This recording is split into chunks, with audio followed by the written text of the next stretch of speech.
Oh, waouh, belle moule. Vous êtes sérieux? Ah, excusez-moi, madame. Oh, désolé. Ça sent la crevette par ici. Vous êtes sérieux? Ça sent bon la crevette? Mais arrête. Qu'est-ce qu'on doit être bien à l'intérieur. Mais je suis ta cousine, mais je pense que c'est possible. Et je parle de la couette, là? 40% des accidents sont provoqués par l'alcool. Ça veut dire que 60% des accidents sont provoqués par des buveurs d'eau.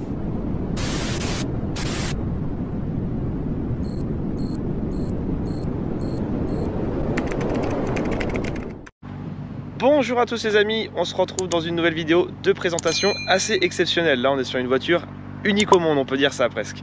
Une Nissan Stagea. Donc je suis avec Quentin, le propriétaire, qui est juste à ma droite. Donc il préfère rester discret sur YouTube. Donc tu vas pouvoir me présenter ta belle voiture qui est quand même incroyable, j'en ai jamais vu. C'est la première fois que je vois ça.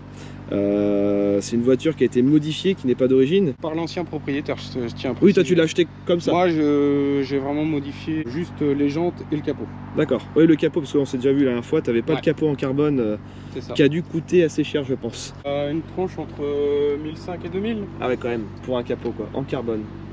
Équilibre. Après, c'est une belle pièce. La base de cette voiture, parce que là on dirait que c'est une face avant de Skyline, mais c'est pas ça à la base. C'est une base de Stagea. On peut dire à peu près, ça ressemble à un Volvo Break. D'accord, de toute façon je vous mettrai une petite photo juste ici. En gros, l'ancien propriétaire, lui, a acheté la voiture de base et a changé toute la face avant. Toute la face avant, il a élargi les ailes à l'arrière et il a fait une peinture complète en marron métallisé. Ouais, c'est joli comme couleur, hein. C'est vraiment original. Donc ouais, en fait tout ça, ça a été, on va dire, fait en fibre de verre, c'est un peu du tuning quoi, ni plus ni moins. Ah non, pas du tout, Ah ouais, entièrement en tôle. Ok, vraiment, ah ouais, donc c'est un travail de malade. Tôle. Elle est super longue je trouve. Niveau longueur, elle mesure combien, c'est beau?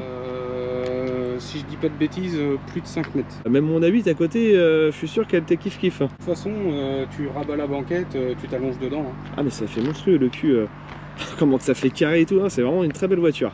L'aileron, tout le kit carrosserie qu'elle a, ça c'est quoi? C'est d'origine? L'aileron, les bas de caisse sur les côtés, il rajoute pare-choc. D'accord. Parce que c'est un rajout, hein, c'est pas le pare-choc. Hein. Le pare-choc de base est vraiment ici, on voit que là il y a un rajout. Ok. Ah, toute cette pièce là, même en bas, l'autre côté là, ouais, tout ce morceau là. En fait c'est des rajouts et c'est spécifique au kit de la 260 RS. Donc toi niveau modif, t'as fait quoi d'autre dessus? Plus mécanique pour la convertir à l'éthanol et puis une petite gestion. Ok. Franchement je l'ai mis à mon goût et puis juste fait une gestion. Après j'aurais voulu faire plus mais... On retrouve le petit logo Stagea, la taille du pot d'échappement pour se donner une idée, voilà. Là t'es full éthanol alors? Ouais, c'est ça, 100%. C'est des Raise, des vrais hein, du Japon. D'accord. LMG T4, de base normalement prévu pour Nissan Z 350 370 Z que j'ai monté dessus. Il faudrait juste en fait du fait que c'est pour Z, j'ai mis des cales à l'arrière. Ah oui, t'as mis des cales? Ouais. Ah puis avec les ailes élargies, t'as pas trop le choix de toute façon.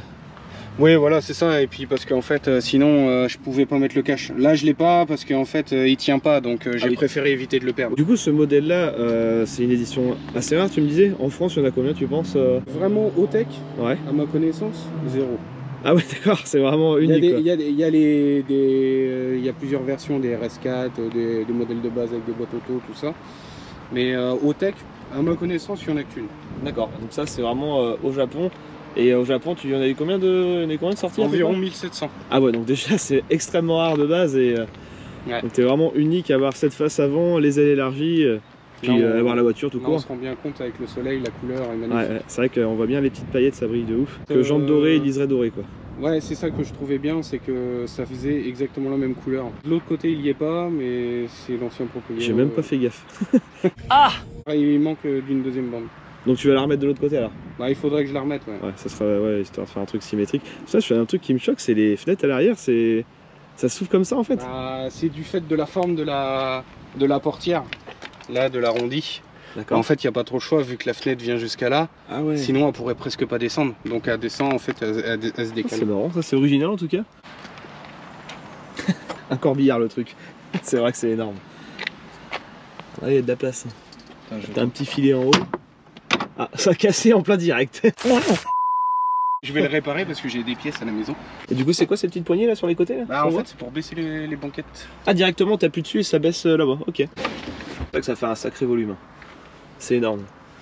Là, tu as environ à peu près un bon 2 mètres, 2 mètres 20 de Tu mets un longueur. mat là-dedans, tu dors dedans tranquille quoi. Oui, oui. Et toi, t'as toujours kiffé les breaks? Pour ceux qui se rappellent, on avait présenté, c'était une Mitsubishi Evolution, l'Evo 9 break. Donc t'as toujours kiffé les breaks, t'as toujours eu des voitures un peu rares, on peut dire ça comme ça. Bah, un peu vraiment atypique, j'aime bien ça. Et puis. Et toujours break. La prochaine, tu verras. Ah, tu comptes en changer Ouais, j'ai une idée en tête. Ce sera toujours une japonaise, catégorie break, une marque à l'étoile. Oui, bah je me suis douté un petit peu. Effectivement, t'as pas de montant de porte, déflecteurs d'air qui sont d'une traite. Les Japonais ils aiment bien ça. Il y a beaucoup de Japs qui ont ce truc là. Et il teinté en plus. J'ai vu à l'avant, on aperçoit dans la grille côté gauche là. Donc il y a quand même une petite prépa. C'est quoi ce truc là? Ouais, une petite prépa, c'est juste que de base elles sont cachées. Ouais. En fait, c'est les dump valves HKS. Il y en a deux, c'est pas pour le tuning, c'est parce qu'en fait, vu que c'est un biturbo. Je veux dire, normalement de base, elle retourne dans les turbos d'origine, mais c'est que là, il a gardé les deux comme ça en externe. Oh, c'est pas plus mal. T'as dû mettre un petit coup de peinture noire histoire de faire plus discret, mais. Ouais, voilà, c'est ça, mais faudrait que je le repasse. Ouais. C'est marrant de voir la face avant d'une GTR. Et quand tu vois ça derrière, tu dis ah ouais, c'est quoi ce truc? Il n'y a pas de V1, c'est. Vu que c'est modifié, la tringle n'était pas dans le moteur. Hein. Excellent. Ça fait le boulot. Hein. Qu'est-ce que c'est comme moteur? C'est le moteur d'origine? Non, du coup, ça a tout été changé. Non, pas du tout. C'est Otech qui a modifié ça. Ils ont enlevé le RB25 d'origine et ils ont mis RB26. RB26 de R33 GTR. Ah bah, et là, c'est les caches moteur changés parce que normalement de base c'est noir. C'est des caches de R34. Parce qu'en fait, le cache ici sur R33 est en alu et là il est en plastique. On aperçoit bien le radiateur qui est devant. Je tiens à préciser que c'est toute la mécanique d'une R33. 4 roues motrices typées propulsion. Ça fait combien de chevaux du coup là? Là actuellement, on va pas chipoter 400. Parce que, ce qui est déjà énorme. Normalement c'est 398,5. Ah oui, bon, quelque chose près, oui, non, mais je suis d'accord avec toi. 1,5 chevaux près. Faut l'arrondir. Voilà. Tu l'as passé au banc? C'est comme ça que j'ai su. Ah d'accord, t'as la feuille du banc avec la voiture. La feuille du banc avec la prépa. Ok, ouais, donc ça doit quand même marcher. Elle est restée à la maison, je peux pas te montrer, mais. Ça marche. Mais avec un break, c'est ça qui est ouf. Toute la tubulure avec les changeurs, tu vois, parce que de base, normalement, il est pas aussi gros que ça. Ouais. Il est vraiment beaucoup plus fin, beaucoup plus petit. Après, les injecteurs sont pas de la taille d'origine, ils sont un poil plus gros. Les filtres air bien sûr qui sont énormes. Pour le changement à l'éthanol j'ai mis un filtre qui filtre au micron là, c'est démontable, on peut changer le filtre. Ah, je connaissais pas ça, d'accord. Ouais. Pareil, quand je vois l'aileron qui est énorme, ça c'est d'origine aussi? Ouais, d'origine, ouais, de Otech. D'accord. C'est marrant de voir un aileron comme ça sur un break. Mais ça lui va bien, franchement ça lui va super bien. Même là des petites prises d'air rajoutées sur le côté de la fenêtre.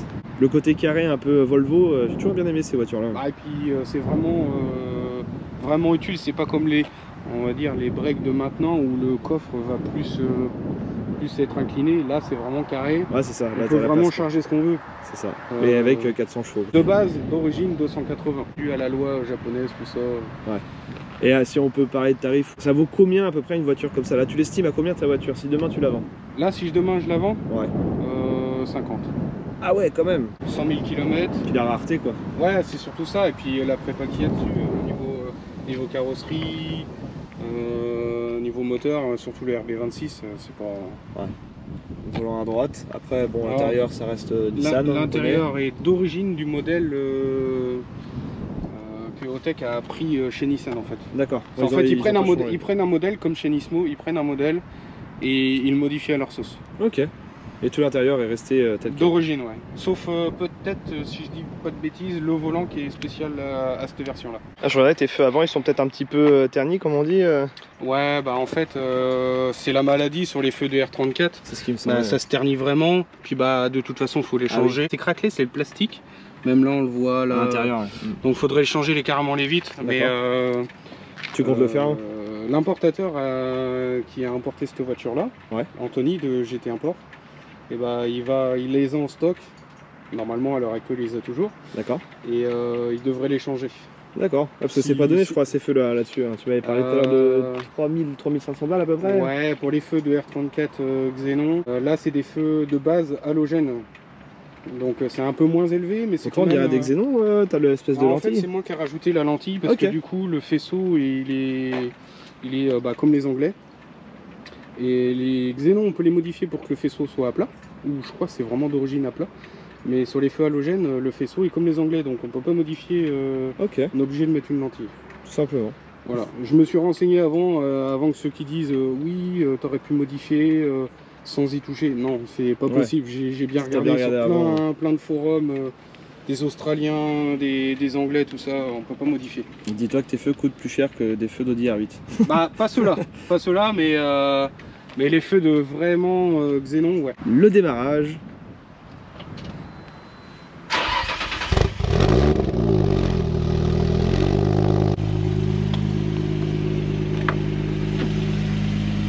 Ça fait bizarre de monter côté gauche, à chaque fois je le dis, mais j'ai vraiment pas l'habitude. Mano d'AFR, Ok. que j'ai monté pour le passage à Daytona. Et tous les autres manos sont fonctionnels, c'est d'origine Ça d'origine quand j'ai acheté la voiture, mais c'est un support qui va sur la ventilation. Seul problème c'est que ça c'est pour 52 mm et les manos c'est du 60. Ok, ouais. Bon, il y aura une petite body à revoir sinon. Ouais, bon, faudrait changer les manos. Ouais, tout simplement. En vrai, c'est pas choquant quand c'est mis. Non, voilà, c'est ça. Ça ouais. passe. Hein.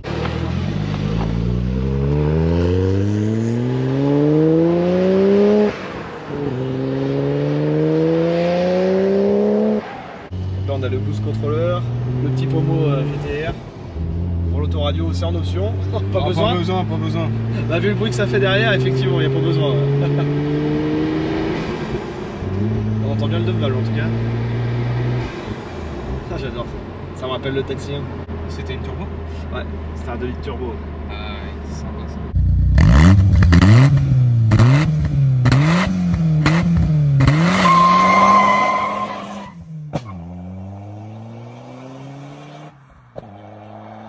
Petite accélération.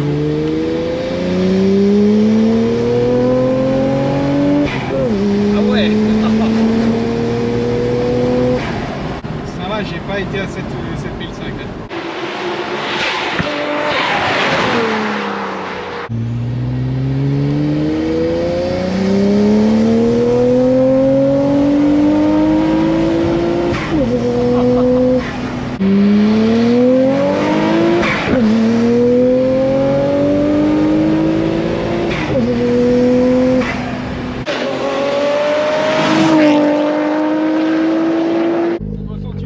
Ah bah là ça sent super bon, c'est extra.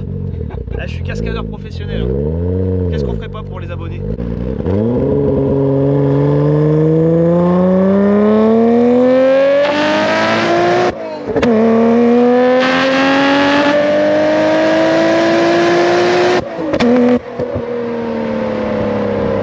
Je veux dire que là je me tire.